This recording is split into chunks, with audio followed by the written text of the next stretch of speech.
Mestre Jesus, reunidos em Teu santo nome nesta casa de amor, rogamos a Tua permissão e a Tua presença, a dar-nos as condições do aprendizado neste estudo, das leis e das energias que regem o plano físico e espiritual.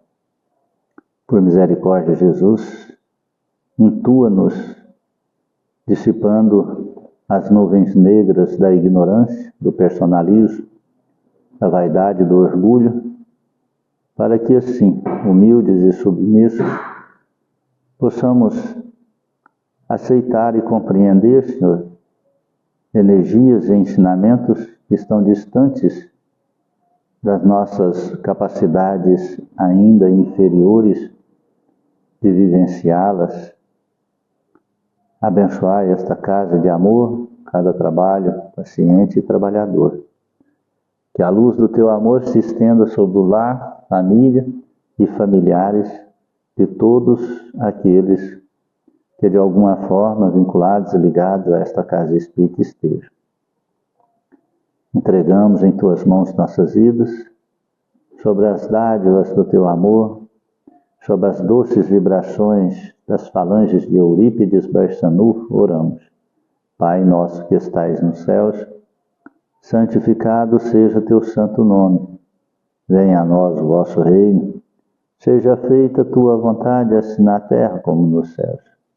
O pão nosso de cada dia dai-nos hoje, Senhor. Perdoai as nossas ofensas e ensina-nos a perdoar a quem nos tem ofendido. Não nos deixes entregues às tentações e liberte-nos, Senhor, da prática de todo mal. Que Deus seja louvado e que assim seja.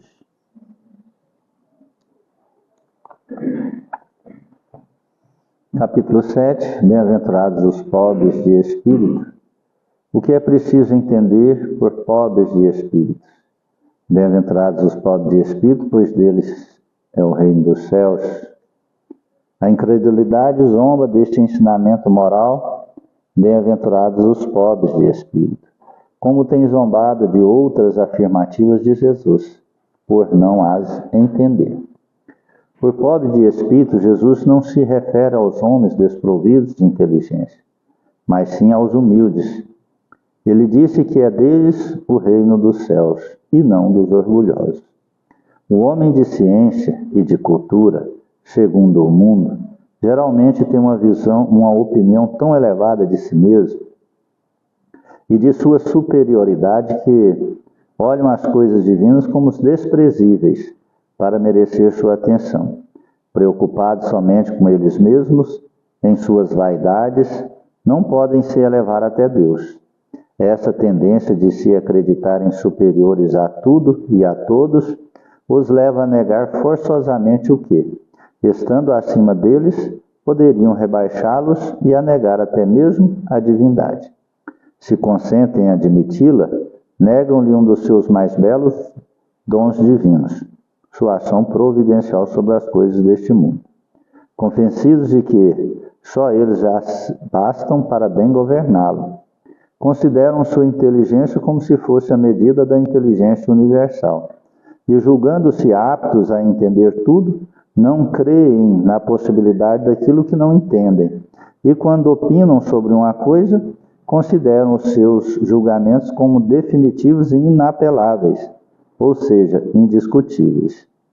Quando se recusam a admitir o mundo invisível e um poder extra-humano, não é porque isso esteja acima de sua capacidade de entendimento, mas porque seu orgulho se revolta contra a ideia de que haja alguma coisa acima da qual não se possam colocar e que os fariam descer de seu pedestal. É por isso que apenas tem sorrisos de desdém por tudo que não é do mundo visível e do mundo físico e visível. Eles se atribuem muito de grande cultura e ciência para acreditarem nessas coisas que pensam ser boas, segundo eles, para as pessoas simples, considerando aqueles que as levam a sério como pobres de espírito. Entretanto, digam o que disserem, forçosamente entrarão, como todos os outros, no mundo invisível que ridicularizam, É aí que seus olhos serão abertos e que reconhecerão seu erro. Porém, Deus, que é justo, não pode receber da mesma maneira aquele que desconheceu a sua majestade e aquele que se submeteu humildemente às suas leis, nem dar a ambos um tratamento igual. Ao dizer que o reino dos céus é para os simples, Jesus quer dizer que ninguém lá é admitido sem a simplicidade de coração e a humildade do espírito, que o inculto, que possui estas qualidades, será preferido, e não o sábio, que acredita mais em si mesmo do que em Deus. Jesus sempre colocou a humildade entre as virtudes que nos aproximam de Deus, e o orgulho entre os vícios que nos distanciam dele. Isso ocorre por uma razão muito natural. Enquanto a humildade é um ato de submissão a Deus, o orgulho é uma revolta contra ele. Mais vale, pois, para a felicidade futura do homem ser pobre de espírito, no sentido do mundo, e rico em qualidades morais. Que assim seja. Graças a Deus, né?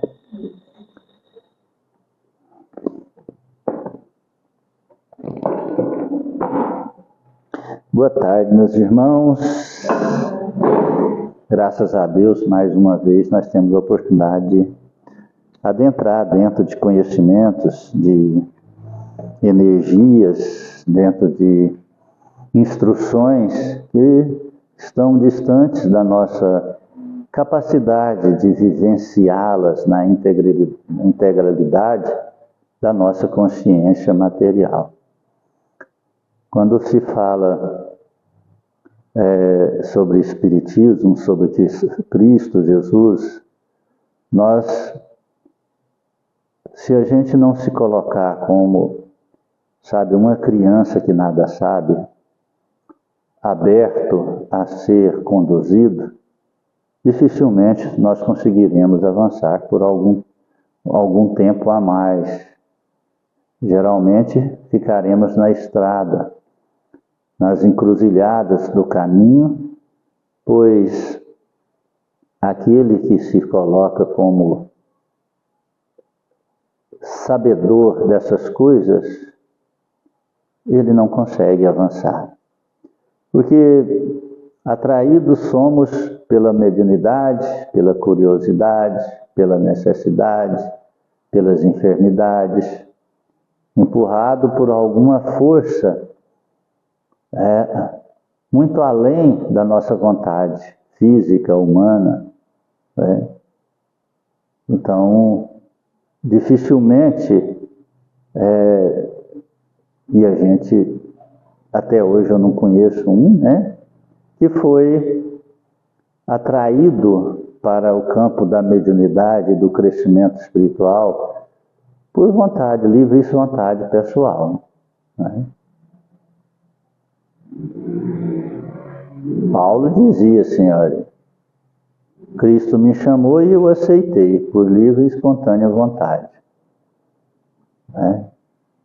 Então, assim, mas foi depois de estar cego, Não depois que ele recebeu a visão, é que ele falou isso, mas enquanto estava cego, ele pedia ajuda, Então, quando fala assim de corrente magnética, de energia, sabe, é o ato da devoção, o ato de colocarmos-nos como crianças e ter a humildade e a obediência, na simplicidade do trabalho, é que faz a grandeza, é que faz a movimentação das energias, é que faz a recepção das energias, e é que faz a diferença naqueles que receberão essas energias como um ato de tratamento, de auxílio e de socorro. O menor paralelo bloqueia essas energias no processo da mediunidade, no processo da coletividade, da corrente, ou nos processos de desobsessão ou atendimento fraterno à individualidade, como a doutrinação, Porque aquele que se coloca orgulhosamente, mesmo que ele não admita que tem orgulho, ele não é obediente nem submisso. Aonde está? Como uma pessoa sem humildade, sem submissão, vai aceitar que forças superiores está coordenando todo o seu campo psíquico, emocional, físico e espiritual? Dificilmente ele aceita. Então, quando se fala assim, num processo energético, vamos mentalizar uma cachoeira de água cristalina, ele fala, eu vou mentalizar uma rosa. Pronto. Por que ele faz isso? Porque ele acredita que ele é superior àquela mentalização da cachoeira. Aí ele pega e aparta o grupo. Ele aparta as energias. E ele mentalizando a rosa e o grupo 2, 3, 4, 5, 8, 10 na cachoeira, ele fica isolado e ele não mentaliza nada e nem movimenta nada. Porque o mentor do grupo, os auxiliares, vão ficar com aquilo que é o objetivo, que a direção é intuída. Compreende isso? Isso é em todos os trabalhos. Vamos atender a falange de espírito X. Ele pensa, vou atender meu lar. Ele atende o lar dele? Não. Tem algum elo de ligação com o lar? Só ele. Tem alguma força magnética? Não. Não tem como. Então, além dele prejudicar o trabalho, não atende ele e não atende o lar.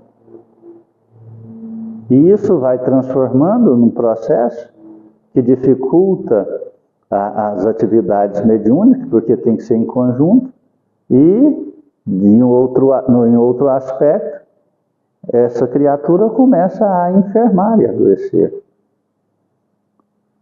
Começa a dar trabalho ao conjunto da obra. Então, a simplicidade, a humildade, a obediência, ela tem que ser plena. Quando nós falamos de humildade, obediência, eu não estou falando de concordar com tudo, não. Nós podemos ter opiniões diferentes e diversas. A casa, a coordenação. Mas, essas opiniões, essas discórdias são fruto de quê? É fruto de um fato verdadeiro ou fruto de uma opinião orgulhosa? Compreende? Nós estamos vendo que as pessoas hoje, quanto mais passa, parece que a terra só tem cacique. Né? Está acabando os índios. Então são tribos de cacique. E eu fico olhando essas próximas gerações, porque os pais estão delegando toda a autoridade aos filhos. Não é? E os filhos, sem nenhum conhecimento, sem nenhuma humildade, sem nenhuma capacidade, decidem por decidir, mandam por mandar, exigem por exigir. Não é? Enquanto criança, até pensa assim, nossa, essa criança tem uma personalidade forte, né? Não, ela é uma pessoa, sem educação. E quando adulto, aquela personalidade que era forte, que na verdade era sem educação, transforma-se em egoísmo, vaidade e orgulho. Aí eu faço, eu quero, eu mando. Só que o mundo não é assim, né? E isso nos provou Jesus Cristo. Né? Humilde, submisso e obediente ele foi. E transformou a humanidade, transforma a humanidade na individualidade que o aceita. Então, quando falamos de casa espírita, de trabalhos espíritas, quando falamos de mediunidade, é a simplicidade da obediência. Não o questionamento. Eu posso até questionar depois, mas durante o trabalho não. Ah, mas por que esses fatores? Eu queria entender. Só que nós sabemos que tem coisas que nós entendemos, tem coisas que não entendemos. Tem coisas que são explicadas e tem coisas que não são explicadas ainda para nós. Né? Cristo explicou tudo para os apóstolos? Não. Como que eles foram desenvolvendo? Através do trabalho e do sofrimento. Foi assim que eles aprenderam. Até então, quando Cristo ainda não tinha transfigurado, eles eram duvidosos e insubmissos. Eles não eram submissos. Eles seguiam Cristo, mas sempre questionavam. Né? Os filhos de Zebedeu queriam que um sentasse à sua direita, outro à esquerda, mas por quê? Vocês vão dar conta? Né? Ele falou, não, nós vamos dar conta. Ele olhou e falou, vocês vão dar conta, vocês vão beber o cálice. Mas entre sentar, está com meu pai. O que quer dizer isso? Está com a energia da submissão. Que isso é relação criatura-criador. Não é pela vontade de Jesus. Jesus não fazia, para ver isso, a humildade dele, ele disse, não está na minha vontade, está na do Criador. Compreendendo isso? E assim por diante. Né? Pedro, teimoso, Levi, indiferente, vai lá, a gente vai olhando lá os apóstolos, Judas, questionador e não aceitava de forma alguma, orgulhoso, vaidoso, interesseiro, e assim vai. Né? Então, assim, o trabalho mediúnico é de submissão plena, de humildade plena, sem questionamento. Nós estamos trabalhando com energias, com forças invisíveis. E quando nós falamos de atender almas endividadas, falidas, espíritos em dor e sofrimento, em lugares insalubres, purgatoriais, infernais, por que eles estão lá? Porque eles eram humildes, submissos? Não, foram para esses lugares de dor e sofrimento justamente por causa da insubmissão, do orgulho, da vaidade e da rebeldia. Então, se houver um fragmento de insubmissão, a rebeldia, o orgulho, vaidade num trabalho mediúnico, dificilmente eles serão atraídos para o atendimento, serão atraídos para o processo obsessivo do próprio médium e na casa espírita. Aí é onde a gente vê muitos grupos falirem e muitos trabalhos serem desmantelados e muitos médios afastados. Né? Recentemente, no final do ano passado, conversei com um amigo que até dei aula, dei o curso para eles, né, na mediunidade, passe, todos os cursos doutrinários, né? E trabalha na Casa do Caminho, e eles disseram que não estavam concordando com os trabalhos, e eles alugaram a casa e juntaram 8 médiuns daquela casa e foram fazer trabalhos mediúnicos na casa do jeito que eles queriam. Isso é certo? Não.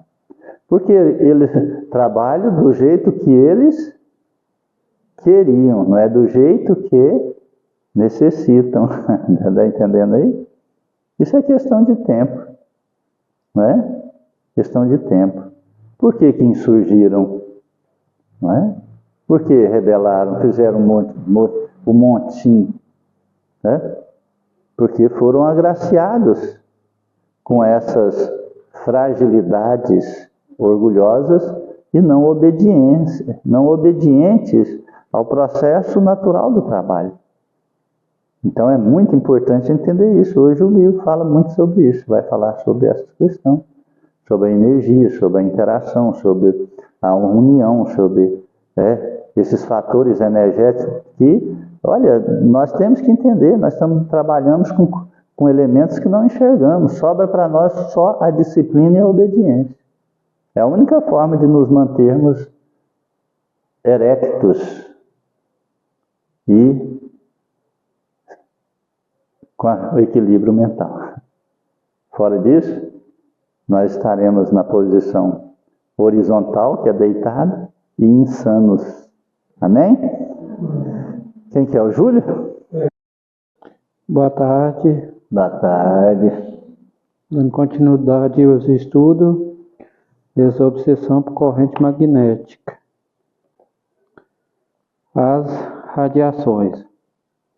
Rogando aos companheiros reunidos vibrações de amor e tranquilidade para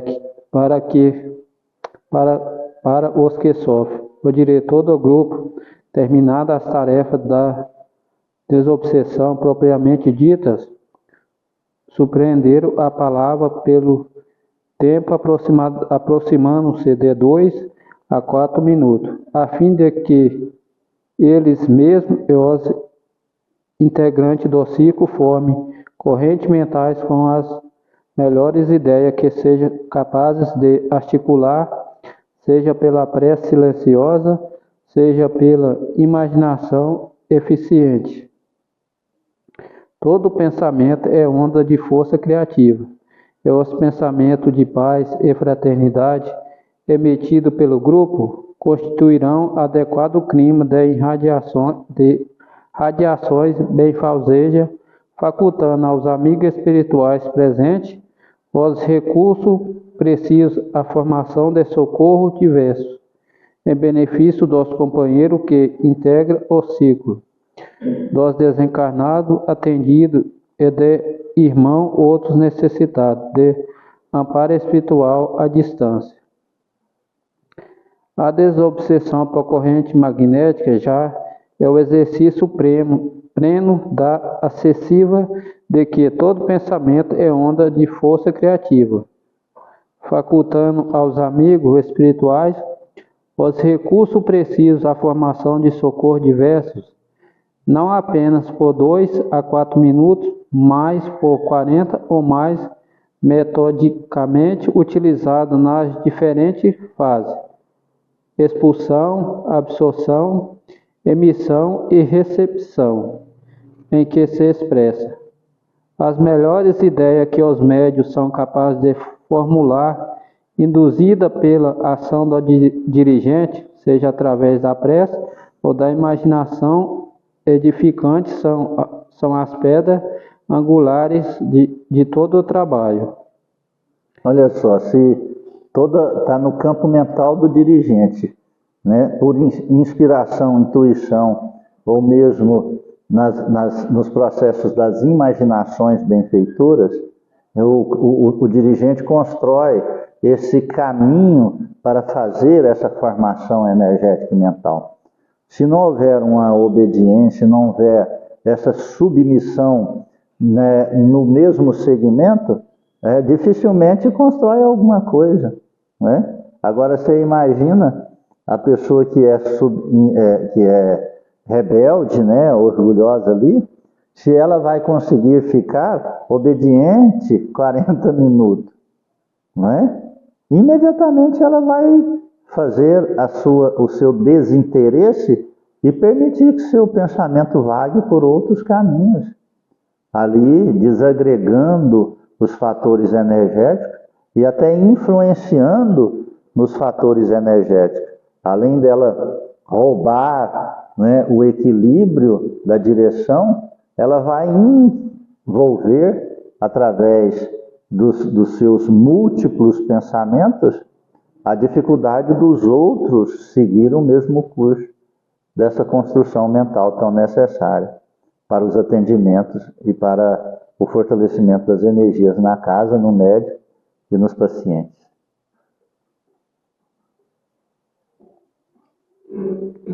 As correntes mentais em associação humano-espiritual formam os recursos utilizados em benefício dos encarnados e desencarnados, próximo ou distante, incluindo a própria equipe. A orientação de André Luiz, no sentido do dirigente surpreender a palavra durante a formação das correntes mentais, é a mesma conduta que tomamos durante todo o trabalho desobsessivo por corrente magnética, onde a palavra não é empregada para esclarecer as entidades através do diálogo evangélico, mas apenas para nortear, dirigir e entregar os pensamentos dos médios e associá-lo à emissão dos espíritos presentes, possibilitando a formação de um manancial método eletromagnético a expressar a força do pensamento coletivo.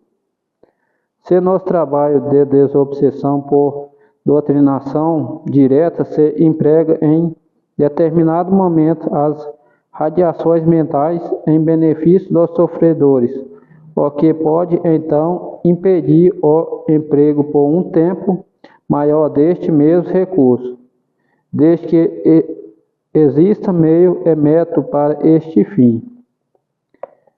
Quando nós falamos da desobsessão, do atendimento individual, né, a doutrinação, sabe que a doutrinação fala-se de um doutrinador sobre um ser que está sendo doutrinado, ou seja, há ali um diálogo, ali uma interação, né? Então, assim, eu nunca até aí está falando o que eu acredito.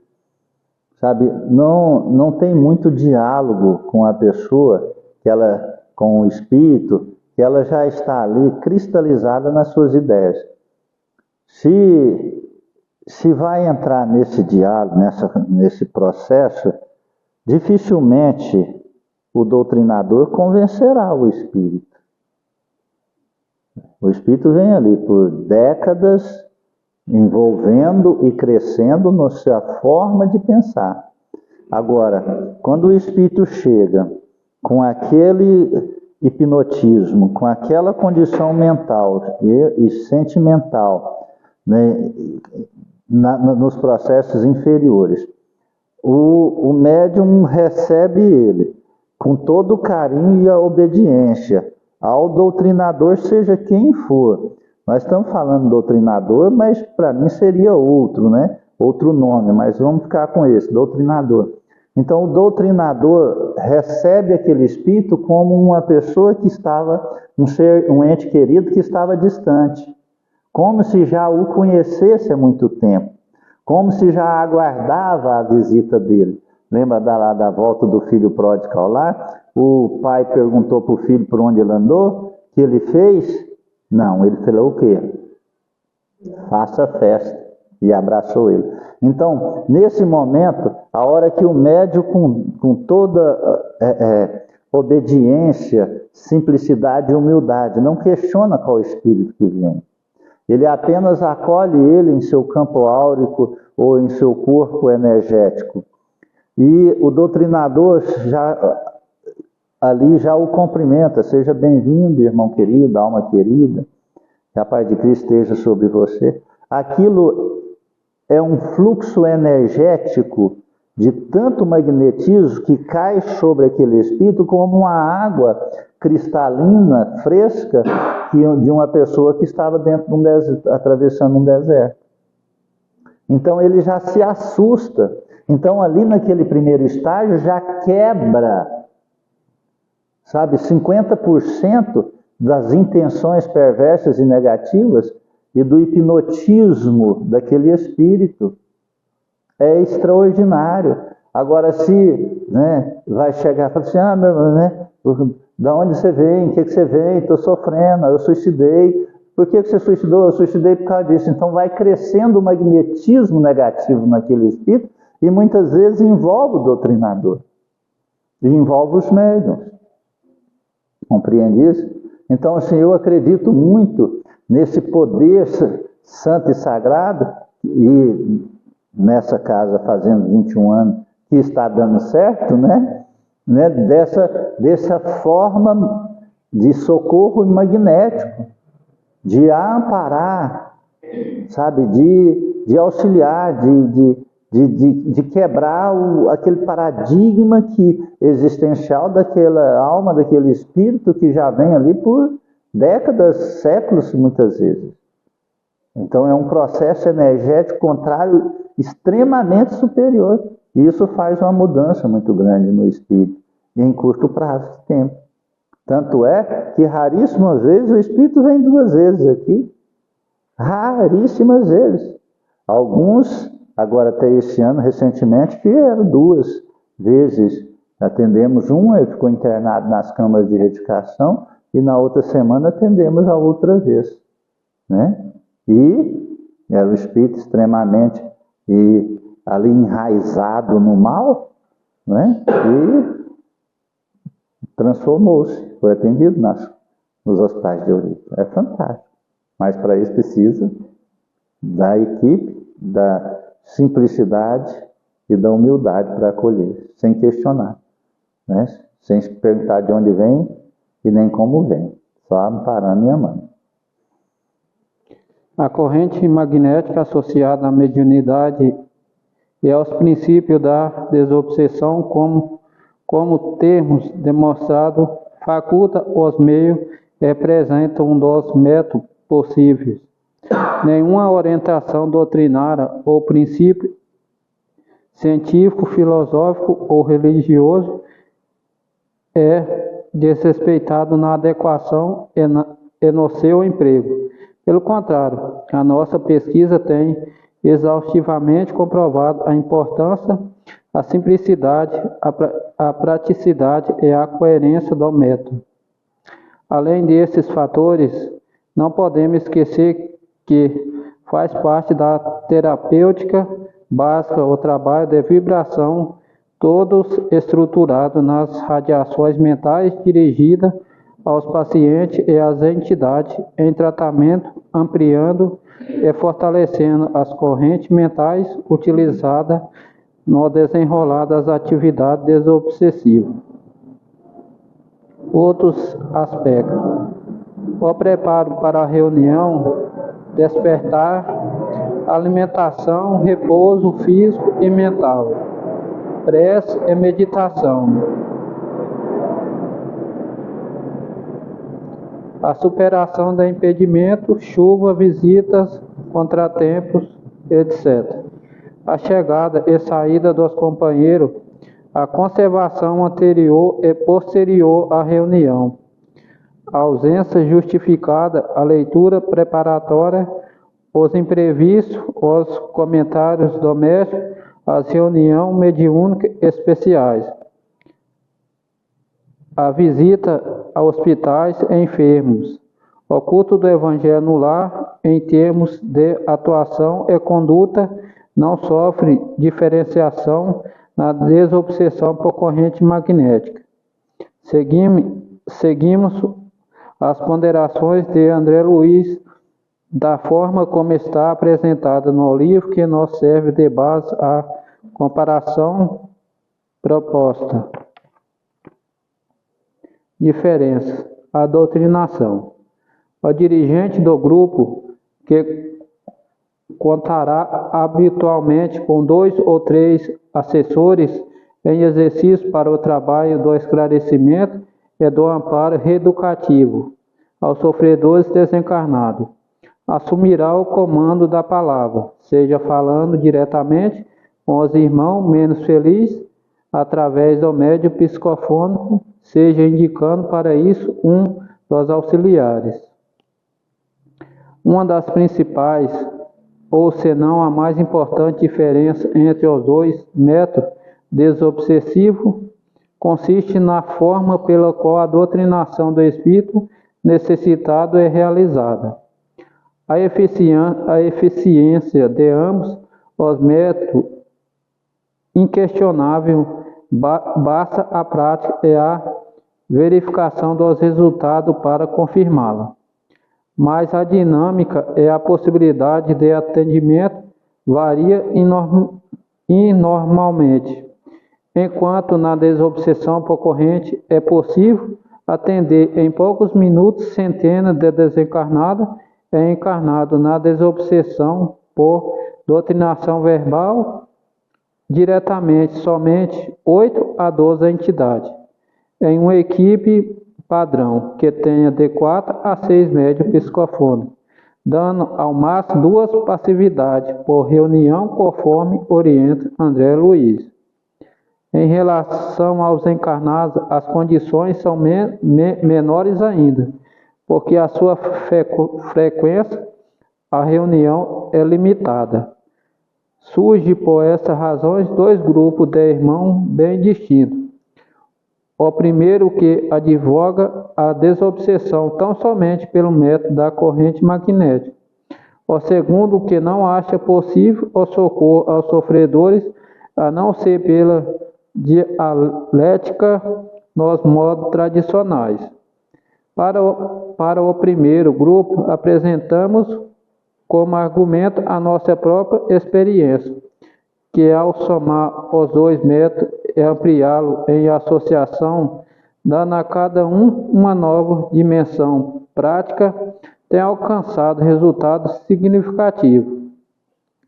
Sem considerar nossa vivência, que é um fato menos, não podemos deixar de reconhecer que a desobsessão por doutrinação verbal é atividade plenamente estruturada, é que há séculos vem beneficiando, e sendo o suporte de inúmeras casas espíritas, seja na formação de médios e trabalhadores, seja na assistência criteriosa aos sofredores de ambos os planos da vida, atividade já sacionada pela experiência, prática e ensino dos espíritos superiores, que não deve ser desprezada a título de modernidade ou entusiasmo exagerado, mas associada aos avanços naturais do conhecimento e das necessidades atuais na seara desobsessiva. É interessante o tanto que, às vezes, a humanidade em si, principalmente nesse campo da espiritualização, querem fazer as modernidades, né? E isso não dá certo. Nós sabemos que isso não dá certo. Porque não tem como modernizar, tem como você melhorar, mas modernizar não. Então a corrente magnética, ela não veio destruir e nem modernizar nenhum trabalho mediúnico, né? Muitas casas, muitos grupos passam ao trabalho mediúnico, seja doutrinário, seja até com outros nomes bonitos, como a apometria, né, que eu respeito, mas não me iludi com ela e nem quis me adaptar, porque é uma forma normal de trabalho mediúnico, só com outro nome. E outros vêm como a cabala e como... Ele vem inventando aí. Isso faz uma renovação com a perda da simplicidade e dos valores energéticos necessários. Então a corrente, eu vejo grupos que aí para de visitar enfermo, porque a corrente magnética ou a apometria pode ser atendida à distância. Aí você não precisa mais visitar no hospital, enfermo. Tá certo isso? Né? Isso é uma comodidade para os médiums. Mas e o enfermo? Tem valores energéticos? Sim, tem. Claro que tem. Principalmente a apometria, eu acredito que ela, sim, isso é opinião minha, né? Desenvolveu mais sobre a questão da bicorporeidade, que na apometria o médium sai do seu corpo e vai no local em si, né? Então, assim, o transporte, a vidência, mas e o enfermo em si? Como que ele se acha? Como que se ele encontra? Se ele está ali num processo energético muito materializado, ele precisa, então, da presença materializada de um auxílio, de um médium. E o culto dos evangelhos no lares.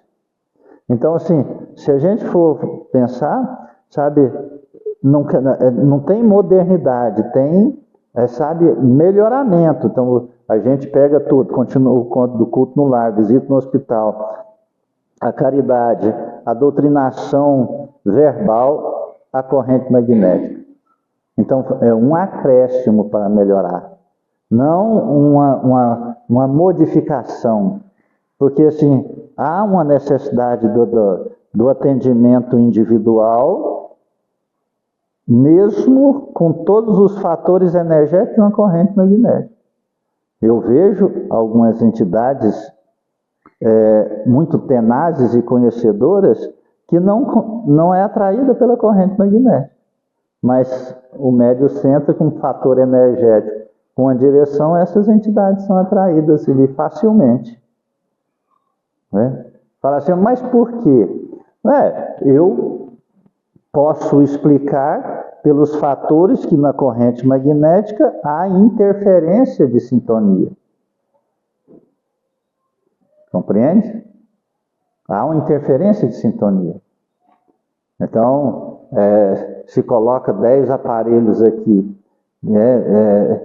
eletrônicos, se põe um meio diferenciado, então dá uma interferência, ou mesmo diminui o processo energético. Então, fala assim, vocês têm 1 mega para poder acessar. Se você acessa 1, você tem um potencial tal. Se 10 acessa, aí já né, o potencial de 10 aparelhos fica, né, lá rodando ali, né, parecendo uma carrocinha, né? Então, mais ou menos, que eu entendo e que eu vejo é isso, né? No futuro pode descortinar-se maiores capacidades de compreensão desses fatores. Então, nenhum deles pode ser retirado do trabalho. E o que nós estamos vendo é que a doutrina espírita, né, e vem um movimento, está tendo um movimento agora, né, nesses últimos anos agora, de uma remodernização nas casas espíritas, no centro espírita. E eu já fico um pé atrás dessa remodernização, porque quem quer remodernizar e modernizar essas casas espíritas são os jovens que estão chegando com um outro aspecto de interesse e dificilmente com vontades de sacrifícios pessoais, né? Então, sim, aí já é muito simples, né? Essa questão de modernização, eu vejo muitos coordenadores que eu conheço, desconhecidos através de mim, falando que a diminuição de adeptos no espiritismo, nas casas espíritas, são justamente essa questão da exigência, de autoritariedade, disciplina, querendo manter o espiritismo como que tradicional. E não quer modernizar, e com isso os jovens estão afastando. Aí quando você vai analisar tudo que a pessoa está querendo dizer, é justamente isso. Não quer ter essa transformação moral, não quer ter sacrifício, obediência. Não quer ter obediência. Não. Que dentro do centro espírita tem oportunidade para o jovem fazer peça de teatro. Aí quer transformar o centro espírita num palco de teatro, quer transformar uma casa de... Como o mundo lá fora. Como o teatro da Rede Globo. Como o teatro... dos dirigentes. Exatamente. Buscam vivenciar dentro da seriedade, a forma tradicional. Exatamente. Colocar uma palavra antiquada. Assim, a gente tem experiências sobre esses aspectos, né, Maria? Aqueles meninos do teatro, da última vez que eles vieram aqui, eu chamei os dirigentes do teatro e avisei, falei, porque eu vi o que ia acontecer. Falei, olha, vai acontecer isso e isso. Como lá na casa espírita que eles nasceram e cresceram e desenvolveram, não permitiu aquela adaptação moderna, eles adquiriram uma condição financeira boa, fizeram na casa, levaram para a casa deles aquela forma que eles gostariam que fosse o centro espírita e o teatro deles. Deu no que deu. Deu no que deu. Cadê esse grupo? Cadê os casais? Cadê a família? Nenhum ficou junto. Já agregou todos, até os casais, não foi? Não ficou junto. E o centro espírita tradicional? Continua lá. Continua lá. Está entendendo isso? Então,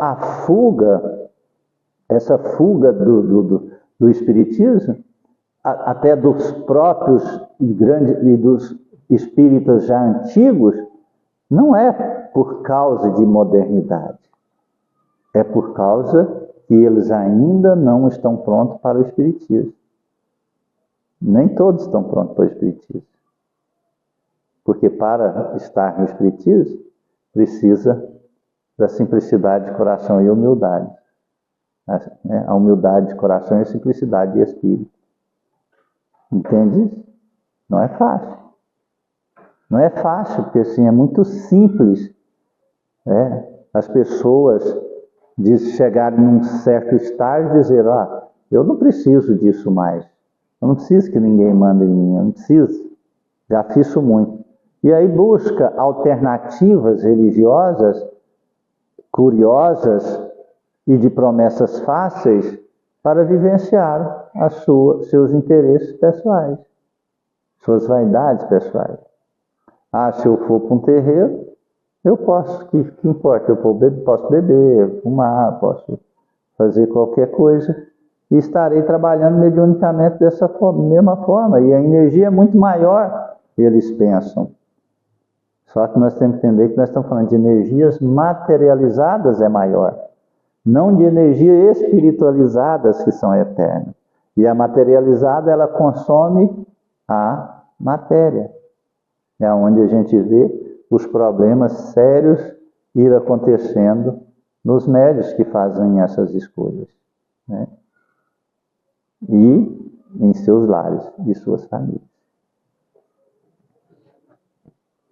Quanto ao segundo grupo, pediremos que nós respondesse a 3 perguntas. Primeira, a doutrinação verbal dos espíritos necessitados através dos encarnados é uma atividade imprescindível?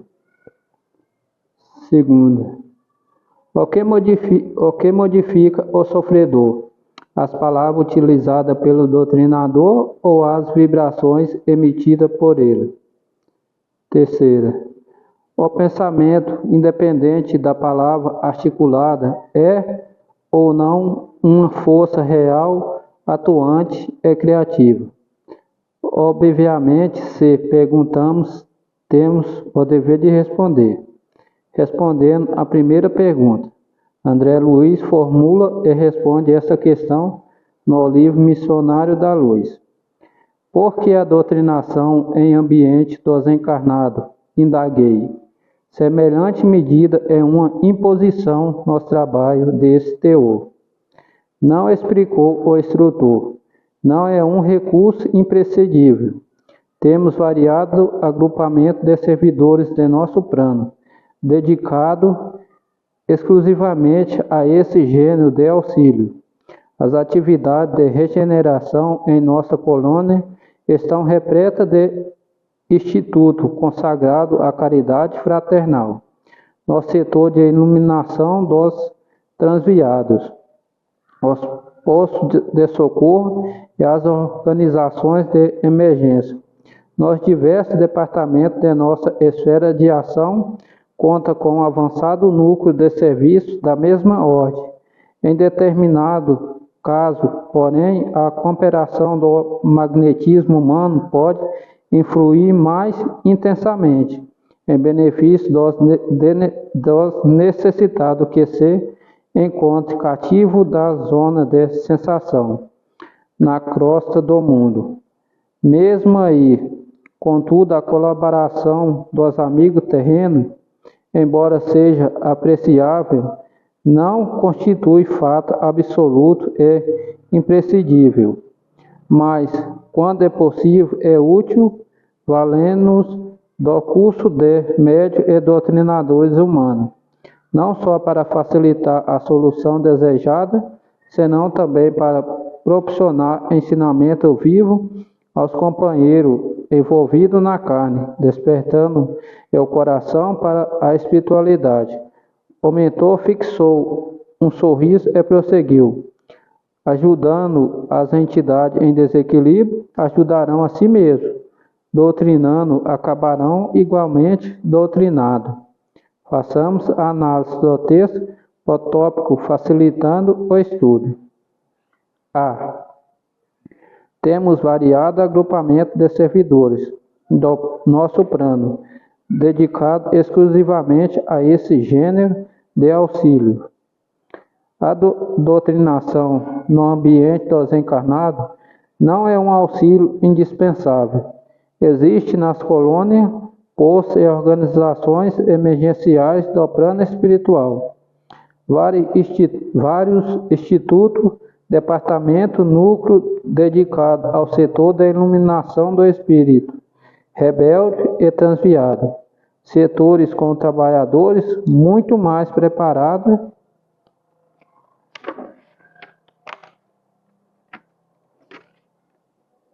que os servidores encarnados, e com avanço e condições bem maiores do que os recursos que possamos oferecer em nossas reuniões. Deriva dessas informações que a doutrinação não realizada ou iniciada entre nós poderá ser efetivada como labor eficiente e educativo no plano espiritual.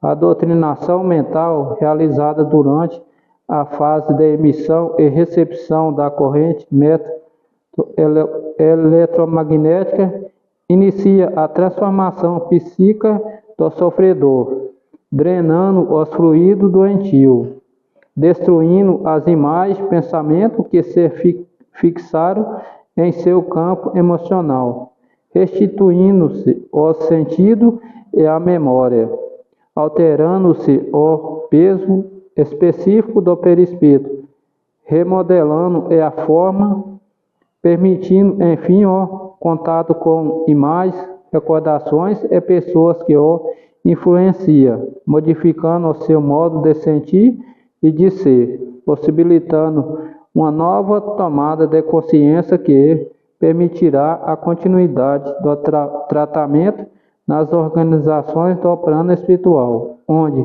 o próprio centro espírita se inclui. Nossa casa é o Hospital Esperança. E o Hospital Esperança, pela misericórdia divina, a instituição de Eurípides Barçanufo, tem um trabalho de doutrinação extraordinária aos espíritos, sabe? É fantástica. Então, quando nós atendemos aqui, como está falando aí, sabe, a corrente magnética, ela é um fator, como ela já, o próprio nome diz, é uma corrente magnética, energética, potencial positivo. Então, esse potencial positivo, com o processo da soma da individualidade de cada trabalhador encarnado, acrescido pela força mental do dirigente, pelo mentor e pelos aqueles que são encarregados de auxiliar a casa. Então ela tem uma poderosa corrente magnética, energética, positiva. Ela atrai os espíritos em fragilidades, deformação, rebeldia, e quando chega, dá aquele choque energético que faz o positivo diminuir a intensidade do negativo. Então é ruído por terra quadros mentais, clichês, hipnotismo, vontades pessoais de interesses egoísticos e de tantas outras situações. Então a grande maioria destes espíritos, eles não precisam de doutrinação aqui. Então eles são conduzidos para esses locais aonde a casa espírita tem a sua assistência espiritual, lá eles conversam com eles. Lá tem equipe encarregada, então, de explicar a eles o real motivo e também dar as condições de conhecimento e convencimento de que eles, os próprios espíritos, estavam com escolhas erradas, não é? Uma coisa que aconteceu há 100 anos atrás, que o espírito hoje ainda sofre com isso. E ele é um obsessor, perseguidor por uma coisa que foi na matéria, mas que essa matéria já nem existe mais. Compreende isso? Que nem existe mais, mas ele ainda continua obsessor. Então, a hora que ele chega, é quebrado os fatores energéticos. Leva para essas doutrinações espirituais no mundo maior. Lá, eles mostram para ele, meu filho, isso aqui foi há 100 anos atrás, o que você está sofrendo por causa disso? Olha lá, olha o porquê que aconteceu. Né? E você que estava errado, ainda fica com raiva do outro. E aí começa a mostrar a realidade. Num processo energético que faz um retrocesso mental e ainda com imagens tridimensionais para mostrar para ele como foi, como ele está percebendo, mas como é a realidade. Então, a corrente magnética é um fator extraordinário. Assim acontece também na doutrinação individual aqui. Esses espíritos com maior intensidade de energia, com maior hipnotismo ou mesmo crendo nas suas opiniões, na corrente magnética, então, pela diversidade de energia e interferência de médios para médios, não são atraídos. Mas na doutrinação, na hora que um médium individual recebe, ali no passe, 2 passistas, o doutrinador orando por ele. Então, assim, ele para e fala, mas que coisa é aqui? Já vai quebrando, então, o peso energético que ele trouxe. Não é? Então, nesse quebrar o peso energético, ele diminui sua frequência negativa. Então, já mais leve é condicionado a ser levado por essa colônia espiritual, por esse grupo espiritual, aonde vai se continuar, aí vai ser a doutrinação verbal. Então, aí resolve tudo. Por isso é tão rápido as soluções dos casos que nós atendemos. É uma equipe, é um conjunto que tem que andar igual a máquina de um relógio. Agora, se um está, atrasa. Se um está deficiente ou com energias negativas, dificulta esse processo, então demora mais. Só precarrega os outros médios. Mas é fantástico esse trabalho. A corrente magnética, a doutrinação e esses atendimentos são fantásticos. São soluções extraordinárias, né? E atende muito mais parente nosso do que nós imaginamos e pensamos. B. Em determinado caso, porém, a cooperação do magnetismo humano pode influir mais intensamente em benefício dos necessitados que se encontram cativos na zona de sensação, na crosta do mundo. O que a corrente magnética oferece de forma mais preponderante é justamente o magnetismo humano, na forma de emissões mentais e fluídicas, a influir intensamente em benefício dos necessitados de ambos os planos da existência, libertando-se os da escravidão, ao sentido que inadvertidamente se deixaram fixar. Os trilhões de raios emitidos pelos médios, constituindo uma salutar corrente, alcança os sofredores onde estiveres, levando-e a cooperação magnética. C. Uma das coisas que nós temos que entender é o fator do fluido energético humano. Sabe, não tem como fazer determinados atendimentos sem o fator sanguíneo, só do encarnado. Não tem como. Você pode rezar para fulano, beltrano, pode fazer atendimento à distância, mas determinados fatores energéticos é o fluido sanguíneo, a energia sanguínea. Esse tempo agora ainda provei, nós estávamos indo aqui sim, estava eu, a Angélica, Carla, não sei se o Júlio estava, nós estávamos indo fazer, acho que ia fazer uma reforma casa. Foi só nós 3, e eu estava numa dor de cabeça, uma dor aqui, que já tinha 2 dias, eu já tinha feito tudo que vocês pensaram. Tudo, rezei, meditei, orei, trabalho de respiração, medicamento e nada. E aí eu falei assim, essa energia aqui ela só vai sair com a mão de outra pessoa. É só outra pessoa. E nós estávamos indo ali, foi bem a hora que atravessou o córrego aqui, eu falei para a Angélica, me empresta sua mão aí. Falei, eu estou precisando tirar uma energia que está aqui. Ela pegou e colocou. 1 minuto. Tirou. A hora que, nessa pontinha, na outra, a dor já tinha sumido. Não tem como. Então, tem fatores energéticos, falou aí. É o ser encarnado. Então, esse modismo aí, né? Não adianta, filho. Ajuda determinadas coisas, mas não resolve outras. C. Mesmo aí, contudo, a colaboração dos amigos terrenos, embora seja apreciável, não constitui fator absoluto e imprescindível. Nem mesmo a cooperação tão ampla prestada pela corrente magnética é fato absoluto e imprescindível à assistência aos desencarnados sofredores.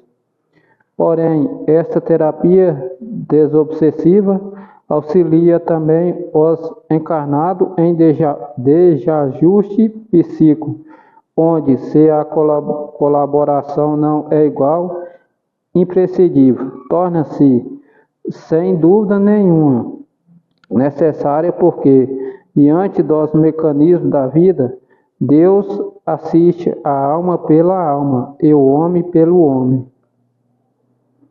Além de facilitar a solução desejada de múltiplos casos, voltada para os espíritos necessitados, a desobsessão por corrente magnética socorre diariamente os encarnados e trata os ambientes de origem dos doentes.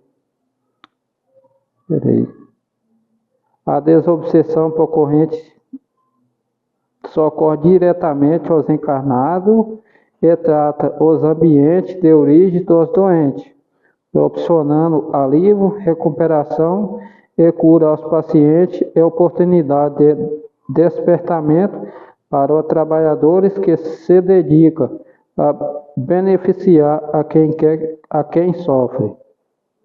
D. Ajudando as entidades em desequilíbrio, ajudarão a si mesmo.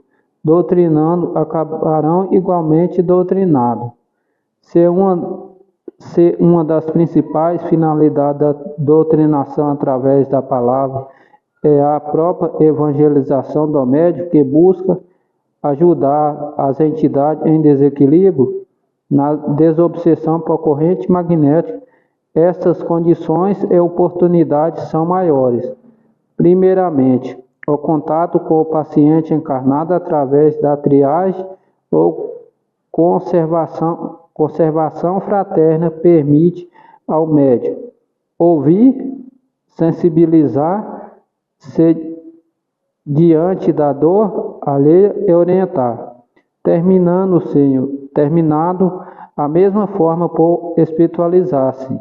Segundo, ao entrar em sintonia com as entidades sofredoras durante as passagens, o médium sente na intimidade do próprio ser todo o drama e dor do espírito, retirando dessa percepção lições de vida eterna que pode ser convenientemente reflexionada, direcionando melhor o rumo de sua existência.